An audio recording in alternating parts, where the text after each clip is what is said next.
કેશોદના ખમીદાણા ગામે આવેલ ભક્તિ જ્ઞાન ભુવન આશ્રમમાં વ્યાસ જ્યોત્સનાબેન દર વર્ષે ગણેશજીની સ્થાપના કરે છે અને રોજ બાપાની આરતી સ્તુતિ ધોળ કીર્તન કરીને ઉત્સવ મનાવે છે। જ્યોત્સનાબેનનું કહેવું છે કે સૌ ભક્તો માટીમાંથી ગણેશજીની મૂર્તિ બનાવે અને વિસર્જન પણ માટીમાં જ કરે। આમ કરવાથી પ્રદૂષણ અટકે છે અને આપણી પ્રકૃતિને પણ નુકસાન થતું નથી।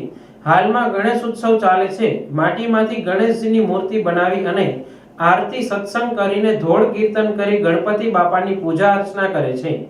આજે 11 હોવાથી ગણેશ દાદાને 111 લાડુના ભોગ ધરાવેલ છે। તમામ ભક્તોને જ્યોત્સનાબેને અપીલ કરી છે કે ગણેશજીને ઘરમાં પધરાવો છો ત્યારે તેને વાજતે ગાજતે લઈ આવો છો અને ઉત્સવ ઉજવો છો। ત્યારબાદ તમે તમારી અનુકૂળતાએ તેનું વિસર્જન કરો છો અને વિસર્જન તમે પાણીમાં ઊંચેથી ઘા કરીને કરો છો તો આવું શા માટે કરો છો? આપણું બાળક આપણને કેવું વહાલું હોય તેને આવી રીતે ઘા કરીએ છીએ તો વિઘ્નહર્તા દેવ છે એને કેમ આવી રીતે ઘા કરી શકાય? માટે તમે પણ માટીના ગણેશ બનાવો અને તેને માટીમાં જ વિસર્જન કરો। આમ કરવાથી પ્રદૂષણ પણ ફેલાય નહીં અને આપણી પ્રકૃતિ પણ જળવાઈ રહેશે। ગણપતિ બાપા મોર્યા, મંગલ મૂર્તિ મોર્યા। મારા સૌ ભક્તોને જય શ્રી કૃષ્ણ। હું ખમીદાણા ગામ ભક્તિ જ્ઞાન ભવન આશ્રમ વ્યાસ જ્યોત્સનાબેન પ્રસાદભાઈ।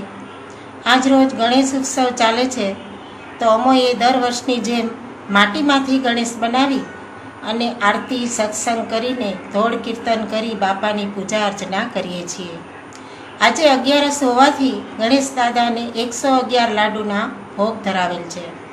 મારી તમામ ભક્તોને એક વિનંતી છે કે તમે ગણેશજીને ઘરમાં પધરાવો છો ત્યારે તેને વાજતે ગાજતે ઘરે લઈ આવો છો અને ઉત્સવ ઉજવો છો।